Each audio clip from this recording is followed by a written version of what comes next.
Okay, this is a boat. That's a Coomaran on the top of somebody else's mast. That's a Coomaran on the top of my mast. Can't really see it, but this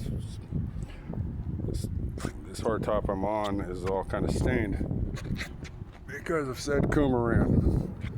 So, let's see if I can do this without wrecking my phone. This is what we do.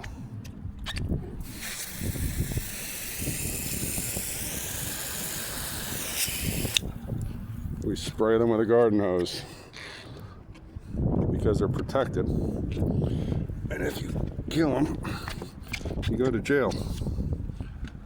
So we sit out here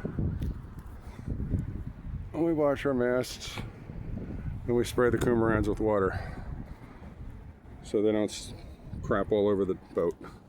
Y'all have a good night.